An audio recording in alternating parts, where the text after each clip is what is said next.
Alright everyone, how are we doing? Welcome back. I finally got the ZZR back out again. So I don't know if some of you have been following or not, but she had an MOT recently which she passed with flying colours. That's all in another video. I'm not sure if this one's going to come out before or the other one, but anyway, she passed her MOT and everything is pretty good. I mean, she had her MOT, I think, in the 20th of August, something like that, and then the day after we went to Spain. So I haven't really had a chance to ride her for, well, best part of 3 weeks properly. I'm going to give her a really good run today, but yeah, she's so smooth. I mean, that's the one thing I notice every single time whenever I've had a lengthy period away from this bike. As soon as I get back on her, just everything is so refined, everything is so smooth. I absolutely love it. And yeah, never get over that torque as well. But anyway, in today's video, we're gonna discuss one of the things that really puts off people about this motorcycle. Right, so this is the ZZR1400 from Kawasaki, otherwise known as the ZX-14, in places like the United States, I think Australia, pretty much everywhere else apart from South Africa and the UK. I think South Africa call this a ZZR as well. But the thing is that the power of this motorcycle isn't just intimidating, it's also very, very tempting. And what I'm going to show you today is why that is not the case, and two, it's all down to the rider, not the motorcycle. So let's jump on, let's go. Sometimes you forget how big this bike is as well. Everything is big. The dials are big, the handlebars are big, the fairing is big. Everything about this bike is big. I love it. This is one of those bikes that is absolutely perfect in the US of A. Oh, it's so good though. Just rolling on the power, it's so smooth. So smooth. God, it's wicked. It's so nice to get back on this bike again. By the way, I didn't post on Monday or on Friday simply because I didn't have any content shot, and we got back from Spain on Saturday. So Sunday I couldn't do anything on Sunday, unfortunately. So I really wanted to have something for Monday, but just the travel absolutely killed me, because basically, so we flew from Bristol to Madrid, and then from Madrid we go to a village in Leon, which is kind of like a northernly province of Spain, and it's about a 4.5 hour drive from Madrid, and I was the one doing all the driving. So I drove from Bristol to the airport, and then on the plane, and then from Madrid to Leon. Spain is such a massive country, it's ridiculous. But yeah, had a really good time there. The landscapes are phenomenal. There's so much mountainous regions, should I say, out there, and it's just breathtaking. Yeah, it's wonderful. If you ever get a chance to visit the north of Spain, there's not a lot of touristy things, or at least it's not advertised as touristy in the northern part of Spain, but honestly, the regions, the mountainous terrain, the seaside, all in the north of Spain is absolutely fantastic. It's wonderful. But the thing is that over this last week, it was warmer in the UK than it was in Spain, because the UK had a heat wave or something like that, so it was like over 30 degrees. Oh, it was mad. But to be fair, that's a bit of a blessing, because in Spain it was, or at least at the north, it was about 25 degrees, 26 degrees, and it's dry heat as well, so when you sweat it actually cools you down, rather than here in the UK when it gets really hot, it just gets humid, and because there's so much moisture in the air, your sweat doesn't dissipate, it doesn't evaporate, so your sweat doesn't cool you down. Yeah, absolutely wonderful experience. But anyway, alright, so the thing about this motorcycle, alright, the power is too tempting. Now, it's not just regular people. I've seen other content creators talk about this motorcycle in a very similar light. It is very tempting to just twist your throttle back as as much as you possibly can and just have an absolute blast on it. But remember, that's all down to this hand right here. Yeah, that's all down to your throttle hand. Your throttle hand is what controls the motorcycle. So I hate it when, especially content creators, because they're influencers in the space, when they say things like, oh, it's just too tempting to get the power down, I'll end up going to jail, you know, I'll end up going to prison. Right? No.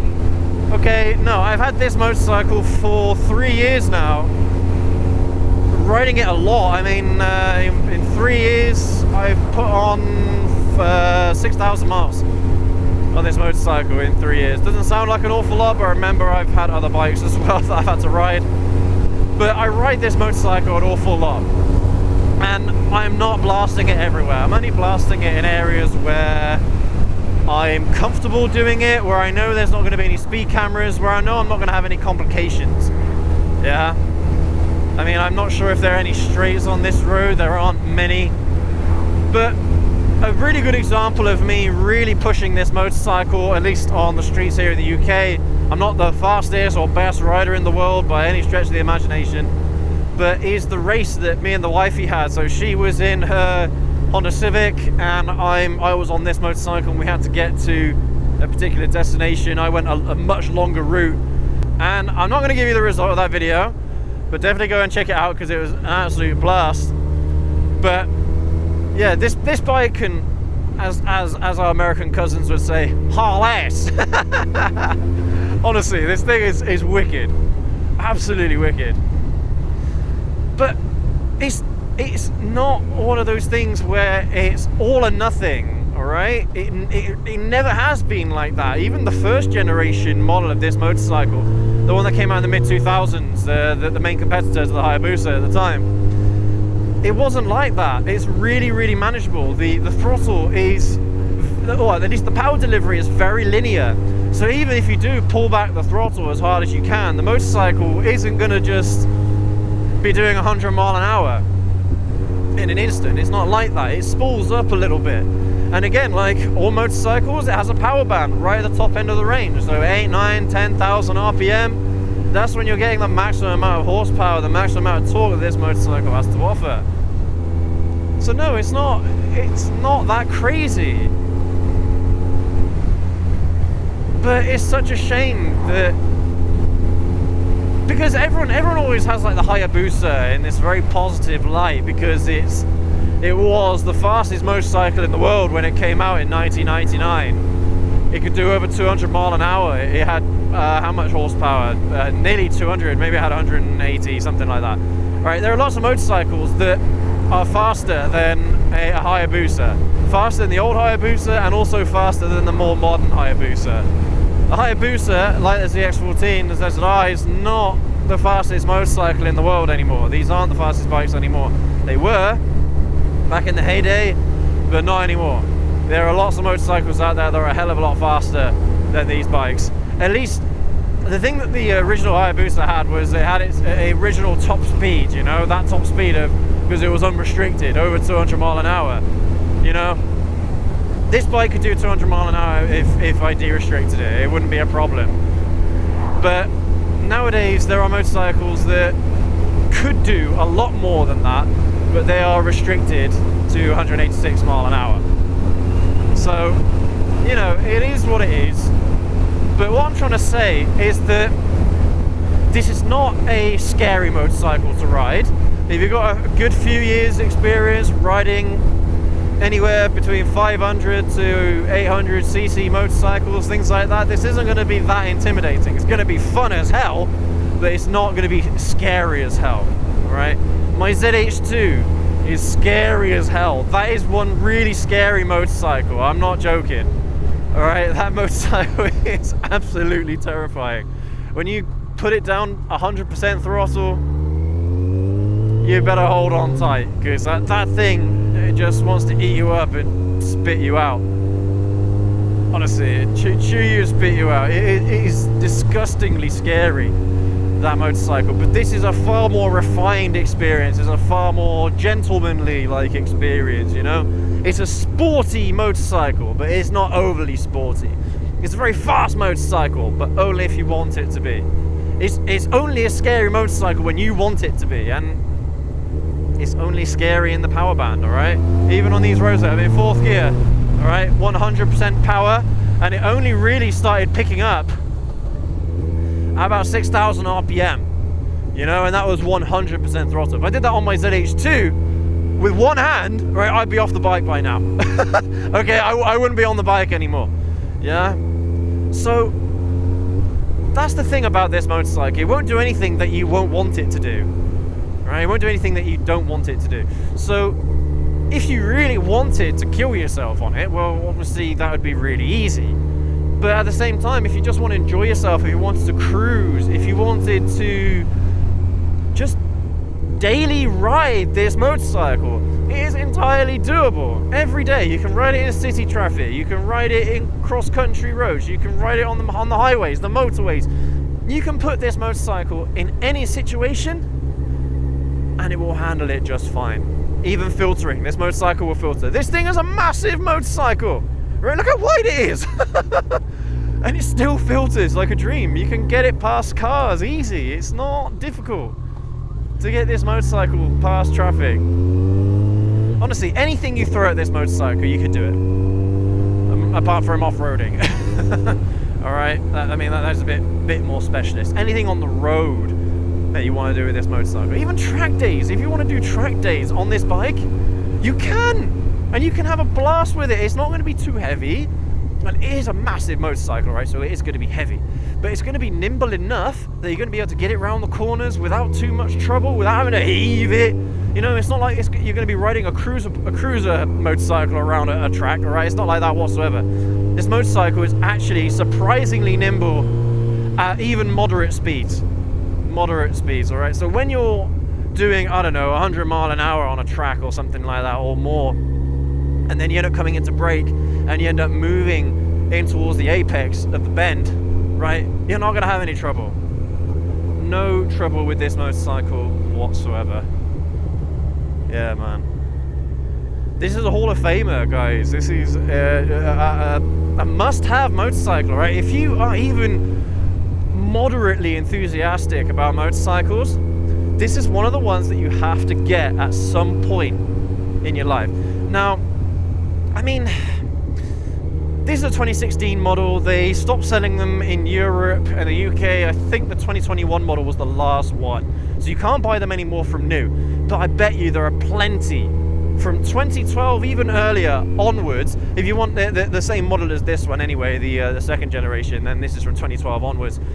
So if you want one of these, then there'll be loads available, absolutely loads available, and they won't be that ridiculously priced.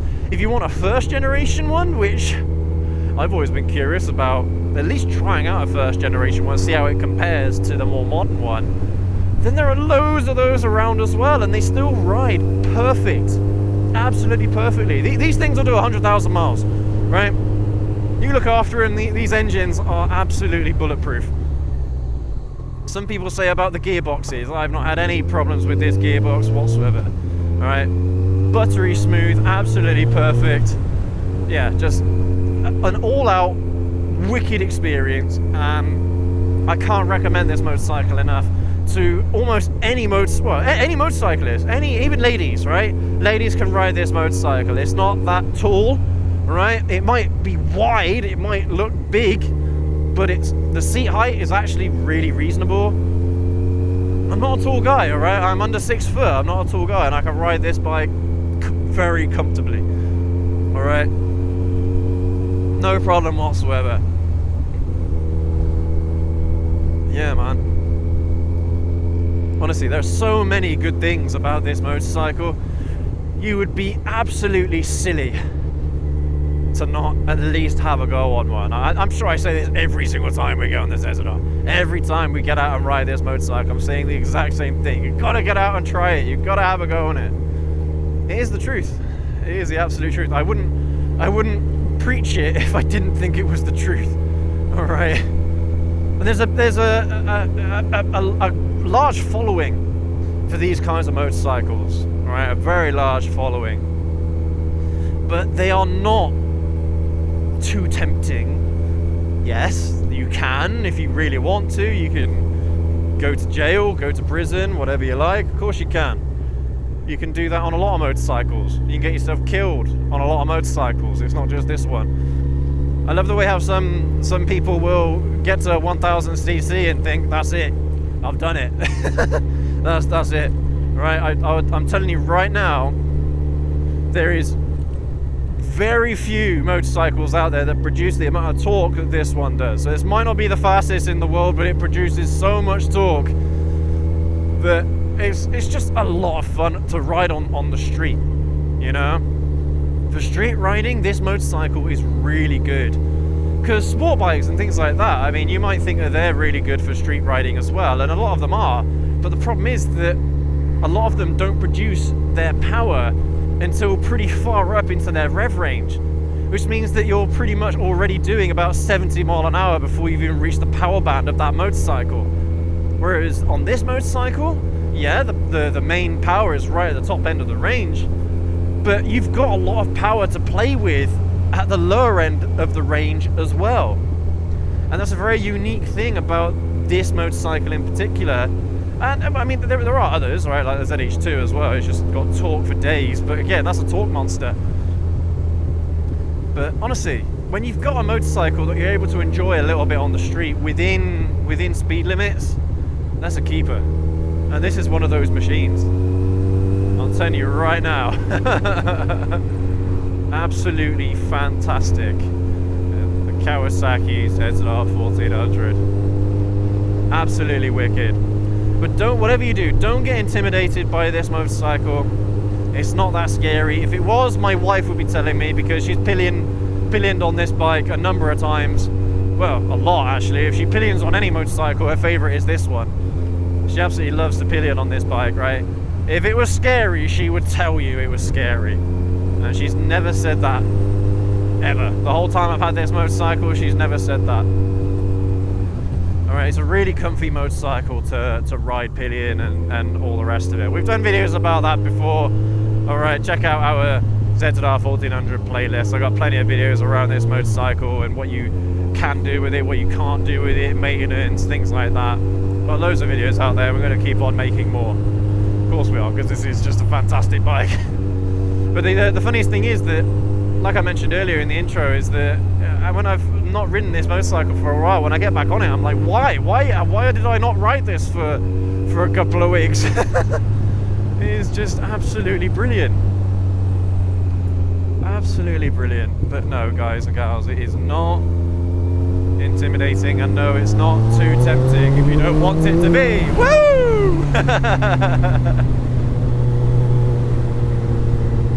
Yeah, man, she's so much fun, so much fun. But just remember, with any motorcycle, but in particular ones that have got a lot of horsepower, got a lot of torque, remember, it's all in your right hand. Alright, it's all in your right hand. If you want to go fast, you know what to do. If you want to take it easy, if you want to take it nice and gently, if you want to be control of the if you want to be in control of the motorcycle at all times, it's all of this one. Alright, it's all about this. And that's it, guys. We've had a few comments in the past of people being really, not sarcastic, but really negative about this motorcycle, like, oh, I crashed my ZX-14 a couple of years ago, thanks, I broke my back, thanks Kawasaki. And these people think that it's the bike's fault. Oh, dearie me. Honestly, some of these people are living in another dimension, I swear. Yeah, because the bike has a mind of its own. No, it's all down to the rider. How you ride a motorcycle is all down to you. It doesn't matter what motorcycle it is. You can ride any motorcycle and crash it and break your back. Alright? Yeah, it might be a little bit easier on bikes like this, but it's not that much different, if I'm being perfectly honest with you. Yeah. Wonderful motorcycle, wonderful experiences, and just one of a kind. This thing is absolutely brilliant. And any of you watching this video, you own a motorcycle, you own one of these at some point in your garage, trust me. Alrighty, guys and gals, I've kind of got myself lost a little bit here, so let's go this way. Let's see where this takes us. Oh no, I know this road. Oh wow, okay, I didn't know we could get to here from where I was. Ah, there you go, you learn something new every day. You come out and ride and you just ride in a particular direction. Yeah. Anyway, guys and gals, thank you ever so much for joining me on today's ride. It hasn't been that great weather today, but hopefully we've got some nice days left of the summer before we start getting into the nasty stuff. But yeah, anyway, thanks again for watching. As always, leave a like. Let's see if we can get to 100 likes on this video. 100 likes. Let's see if we can hit that. Thank you so much. Take care and ride safe. We'll catch you all in the next video. Have a good one.